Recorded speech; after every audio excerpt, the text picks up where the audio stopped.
Om Sai Ram, Shri Sai SatCharitra Chapter 27. Favour shown by giving Bhagwat and Vishnu sahastra-naam. Dixit's Vitthal vision. Gita Rahasya, Khaparde. This chapter describes how Saibaba favoured his devotees by granting them religious books after he had touched and consecrated them for Parayan, that is, reading regularly, and certain other matters. Preliminary. When a man takes a plunge into sea, he gets the merits of bathing in all the tirthas and sacred rivers. Similarly, when a man takes refuge at the feet of the Sadguru, he gets the merit of bowing to the Trinity, that is, Brahma, Vishnu and Mahesh, and also Parabrahma. Victory be unto Shri Sai, the wish-fulfilling tree and the ocean of knowledge who gives us self-realization. O Sai, create in us reverence for your stories. Let the readers and audience devour them with the same relish with which the chatak bird drinks the water from the clouds and becomes happy. While listening to your stories, let them and their families get all the true and pious emotions. That is, let their bodies perspire, let their eyes be full of tears, let their breath be steady, let their minds be composed, let their hair stand on end, let them cry, sob and quiver, let their hostilities vanish. When these things happen, this is a sign of the grace of the Guru dawning upon them. When these emotions grow in you, the Guru is most pleased and will certainly lead you on the path of self-realization. The best way, therefore, to get free from the shackles of Maya is our complete and wholehearted surrender to Baba. The Vedas cannot take you across the ocean of Maya. It is only the Sadguru who can do so and make you see the God in all creatures.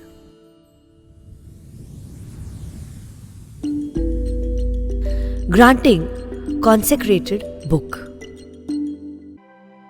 The various methods of imparting instructions followed by Baba have already been noticed in the previous chapters. In this, we shall deal with one aspect of it. It was the habit of some devotees to take to Baba some religious books of which they wanted to make a special study and to receive the same back from him after they were touched and consecrated by Baba.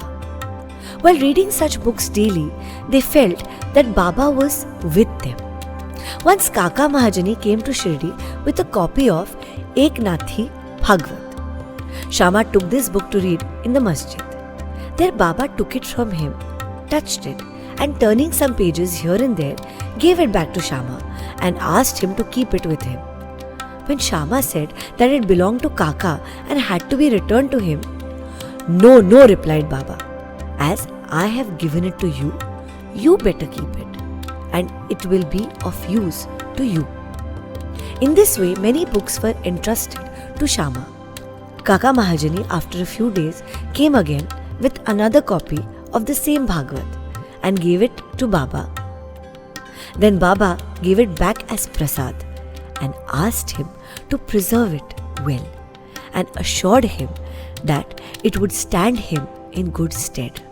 Kaka accepted it with reverence.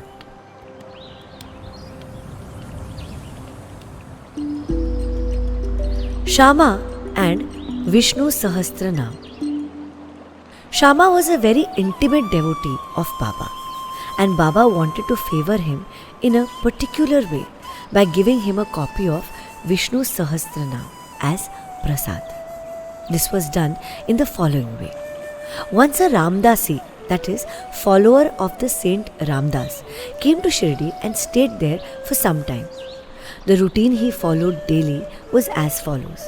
He got up early in the morning, washed his face, bathed and then after wearing saffron-colored clothes and besmearing himself with sacred ashes, read the Vishnu Sahastra-naam, a book giving 1,000 names in praise of Vishnu and held second in importance to Bhagwat Gita and Adhyatma Ramayana, that is, esoteric version of Rama's story, with faith. He read these books very often. After some days, Baba thought of favoring and initiating Shama with Vishnu Sahastra-naam. He therefore called the Ramdasi to him and said to him that he was suffering from intense stomach pain and that unless he took Sena pods, that is, Sonamukhi, a mild purgative drug, the pain would not stop. So he should please go to the bazaar, that's the market, and bring the drug. The Ramdasi closed his book and went to the bazaar. Then Baba came from his seat to Ramdasi's place of reading and took out the copy of Vishnu Sahastra-naam, and after coming back to his seat, said to Shama, "Shama, this book is very valuable and efficacious, so I present it to you. You read it." Once I suffered intensely and my heart began to palpitate and my life was in danger. At that critical moment, I hugged this book to my heart. And then Shama, what a relief it gave me. I thought that Allah Himself came down and saved me. So I give this to you. Read it slowly, little by little. Read daily, one name at least, and it will do you good. Shama replied that he did not want it, as the owner of it, the Ramdasi, who was a bad-tempered, obstinate and irritable fellow, would certainly pick up a quarrel with him. Besides, being a rustic himself, he could not read distinctly the Sanskrit, that is the Devanagari script text of the book.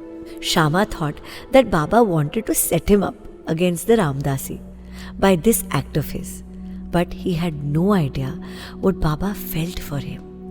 Baba must have thought to tie this necklace of Vishnu Sahastra-naam round the neck of Shama, as he was an intimate devotee, though a rustic, and thus save him from the miseries of worldly existence.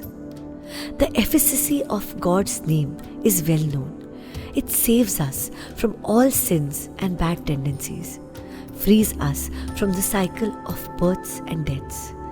There is no easier sadhana than this. It is the best purifier of our mind. It requires no paraphernalia and no restrictions. It is so easy and so effective.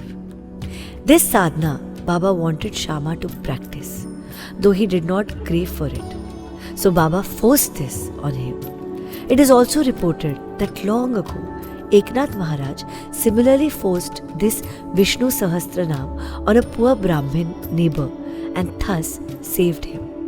The reading and the study of this Vishnu Sahastra-naam is a broad open way of purifying the mind, and hence Baba thrust this on his devotee Shama.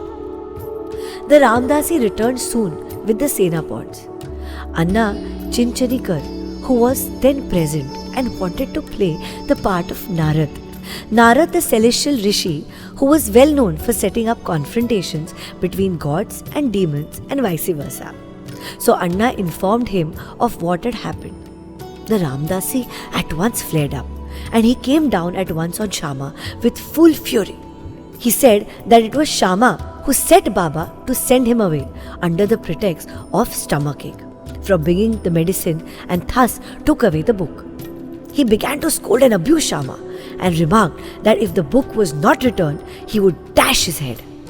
Shama calmly remonstrated with him, but in vain. Then Baba spoke kindly to him as follows. "O Ramdasi, what is the matter with you? Why are you so turbulent? Is not Shama our boy? Why do you scold him unnecessarily? How is it that you are so quarrelsome? Can you not speak soft and tender words? You read this sacred book daily, and still your mind is agitated and your passions uncontrolled. What sort of a Ramdasi are you? You ought to be indifferent to all things. Is it not strange that you should possess this book so strongly? A true Ramdasi should have no mamta, that is attachment, but have samata, that is equality towards all. You are now quarrelling with Shama for a mere book. Go, take your seat. Books can be had in plenty with money, but not men. Think well and be considerate. What worth is your book? Shama had no concern with it. I took it up myself and gave it to him. You know it by heart. I thought Shama might read it and benefit thereby, and so I gave it to him. How sweet were these words of Baba. Soft, tender and nectar-like. Their effect was wonderful. The Ramdasi calmed down and said to Shama that he would take Pancharatni Gita in return. Shama was much pleased and said, "Why one? I shall give 10 copies in return." So the matter was ultimately settled. The question for consideration is, why should the Ramdasi press for Pancharatni Gita, a book for which he never cared to know, and why should he, who daily read religious books in the masjid in front of Baba, quarrel with Shama before him? We do not know how to apportion the blame and whom to blame. We only say that, had this incident not happened, the importance of the subject, the efficacy of God's name, and the significance of Vishnu's sahastra-naam would not have been brought home to Shama. So we see that Baba's method of teaching and initiating were unique. In this case, Shama did gradually study the book and mastered its contents to such an extent that he was able to explain it to Professor G.G. Narke, M.A. of the College of Engineering, Pune, and the son-in-law of Shriman Bhuti and a devotee of Baba.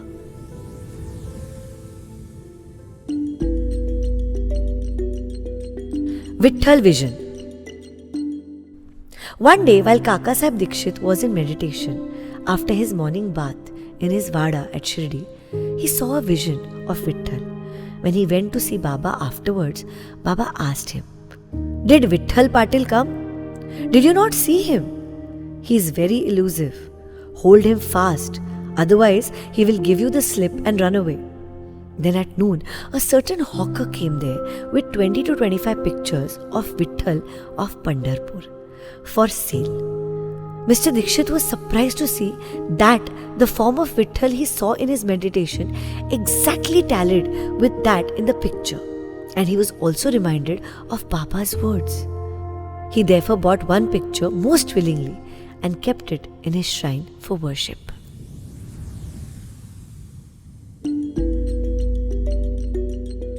Gita Rahasya. Baba always loved those who studied Brahma Vidya, that is metaphysics, and encouraged them. To give an instance, once Bapu Sahib Zog received a post parcel. It contained a copy of Gita Rahasya by Lokmanya Tilak. Taking it under his armpit, he came to the masjid and prostrated before Baba. When the parcel fell at Baba's feet, Baba inquired what it was. It was opened then and there, and the book was placed in Baba's hand. He turned some pages here and there for a few minutes and took out a rupee from his pocket, placed it on the book and handed the same with the rupee to Zog and said to him, "Read this completely and you will be benefited." Mr. and Mrs. Khaparde. Let us close this chapter with a description of the Khapardes. Once Dada Sahib Khaparde came with his family and lived in Shirdi for some months. The diary of his stay has been published in English in the Shri Sai Leela magazine, Volume 1. Dada Sahib was not an ordinary man. He was the most affluent and the most famous advocate of Amravati, that is Berar, and was a member of the Council of State, Delhi. He was intelligent and a very good speaker. Still, he dared not open his mouth before Baba. Most devotees spoke and argued with Baba off and on, but only 3, that is, Khaparde, Nulkar and Bhuti, kept always silent. They were meek, modest, humble and good-natured. Dada Saheb, who was able to expound Panchadashi, well-known Sanskrit treatise on the Advait philosophy by the famous Vidyaranya, to others, uttered no word when he came to the masjid before Baba. A man, however learned he may be, even in Vedas, fades away before one who realizes Brahma and becomes one with it. Learning cannot stand before self-realization. Dada Saheb stayed for 4 months, but Mrs. Khaparde stayed for 7. Both were highly pleased with their Shirdi stay. Mrs. Khaparde was faithful and devout and loved Baba deeply. Every noon she brought Naivedya herself to the masjid, and after it was accepted by Baba, she used to return and take her meals. On seeing her steady and firm devotion, Baba wanted to exhibit it to others. One noon, she brought a dish containing sanza, that is wheat pudding, puris, rice, soup and kheer, that is sweet rice, and other sundry articles to the masjid. Baba, who usually waited for hours, got up at once, went to his seat and removed the covering from the dish, began to partake of the things zealously. Shama then asked him, "Why this partiality? At times, you throw away dishes of others and do not care to look at them. But this appeals to you earnestly. Why is the dish brought by this lady so sweet? This intrigues us." Baba then explained, "This food is really extraordinary. In former birth, this lady was a merchant's fat cow yielding much milk. Then she disappeared and took birth in a gardener's family, then in a Kshatriya's family, and married a merchant. Then she was born in a Brahmin family. I saw her after a very long time. Let me take some sweet morsels of love from her dish." After saying this, Baba did full justice to her dish, washed his mouth and hands, belched out as he was fully satisfied, and resumed his seat. Then she bowed down and began to shampoo Baba's legs, and he began to talk with her and knead her arms, which were shampooing his legs. On seeing this reciprocal service, Shama began to joke and said, "It is going on well. It is a wonderful sight to see God and his Bhakt serving each other." After being pleased with her sincere service, Baba asked her in low and fascinating tone to chant Raja Ram, Raja Ram, then and always, and said, "If you do this, your life's object will be achieved. Your mind will attain peace and you will be immensely benefited." To persons unfamiliar with spiritual matters, this might appear as a polite gesture, but really it was not so. It was a case of what is technically called Shakti Pat, that is, transference of power from the Guru to the disciple. How effective were Baba's words! In an instant, this pierced her heart and remained there. This case illustrates the nature of the relations that should subsist between the Guru and the disciple. Both should love and serve each other as one. There is no distinction nor any difference between them. Both are one, and one cannot live without the other. The disciple placing his head at the Guru's feet is a gross or outward vision. Really and internally, they are both one and the same. Those who see any difference between them are yet unripe and not perfect. Bow to Shri Sai. Peace to all. Om Sai Ram.